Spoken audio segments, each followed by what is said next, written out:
ایک ایسی بات میں آپ سے عرض کروں جو شاید بہت کم لوگ اس پر غور کرتے ہیں. میں ہوں اور آپ ہیں جی، دو لوگ ہیں نا. اب اگر سارا کھانا پینا میں کھاؤں اور آپ کو میں کچھ نہ دوں تو ہوگا کیا؟ میں تو طاقتور ہو جاؤں گا، آپ کیا ہوں گے؟ کمزور ہو جائیں گے. اور سارا کچھ میں اپنے لیے کروں اور آپ کو کچھ بھی نہ دوں تو دھیرے دھیرے آ جاؤں گا. تو جب انسان میں دو چیزیں ہیں، جسم ہے اور روح ہے، تو وہ اگر ساری خوراک اور سب کچھ اگر جسم کے لیے کرے گا تو روح کا کیا بنے گا؟ اور دیکھیں، جسم اس مٹی سے بنا تو اس کی خوراک بھی یہیں کی ہے، روح یہاں سے نہیں بنی، اس لیے اس کی خوراک بھی یہاں کی نہیں ہے. واہ واہ واہ واہ، جسم مٹی سے بنا، سبحان اللہ، خوراک زمین سے ملے گی، سبحان اللہ، اور روح وہاں سے آئی تو اس کی خوراک بھی وہیں سے. سبحان اللہ. ایک بندہ ہے، اس نے رپورٹس کروائیں، میڈیکل ساری رپورٹس کلیئر ہے.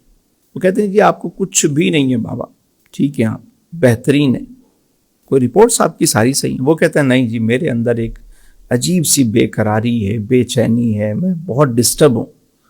کہ بھائی سب کچھ صحیح ہے، آپ نہیں پتہ نہیں کیا ہے، میں ڈپریشن ہے، عجیب قسم کی انزائٹی ہے، میں سمجھ نہیں پا رہا اس کی وجہ کیا ہے.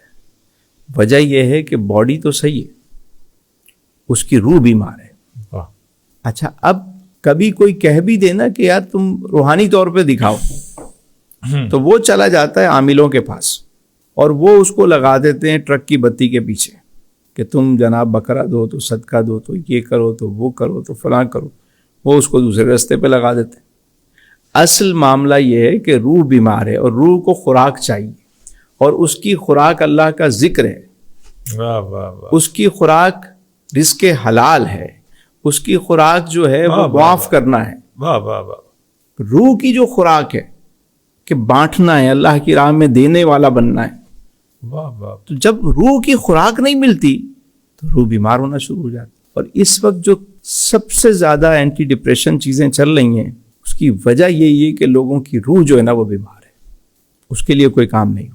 سر آپ کے اس اہم نقطے پر میں غور کر رہا ہوں تو میں محسوس کر رہا ہوں کہ ہماری جتنی بھی یہ سسٹم دنیا ہے جس میں ہم رہ رہے ہیں، ہمارا سماج ہے، ہمارا معاشرہ ہے، سارا کا سارا باڈی کے لیے کام کر رہا ہے. ہماری ہر ضرورت، ہمارا پورا بزنس، سب کچھ باڈی کے لیے. روح کے لیے تو ہماری سوسائٹی میں کچھ بھی نہیں ہے ہمارے پاس. یہ تو میں آج اس بات پر غور کر رہا ہوں. اور علی بھائی آنے والے ٹائم میں آپ دیکھیے گا کہ دنیا میں جو سب سے بڑا مسئلہ اور چیلنج کھڑا ہونے جا رہا ہے نا، اور وہ ہے آپ کا مینٹل سکون.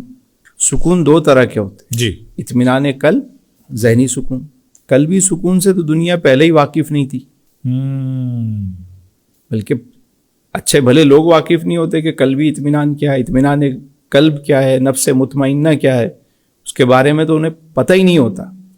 مینٹل جو سکون تھا وہ بھی اب ختم ہو گیا، اللہ.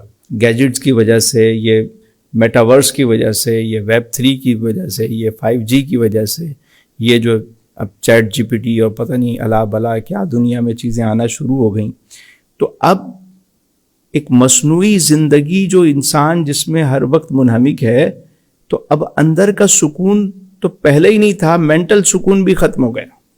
تو آنے والے دنوں میں جو سب سے بڑا چیلنج آنے والا ہے، جو آ چکا ہے بلکہ، مینٹل ہیلتھ. لوگ مینٹلی طور پر ڈسٹرب ہے.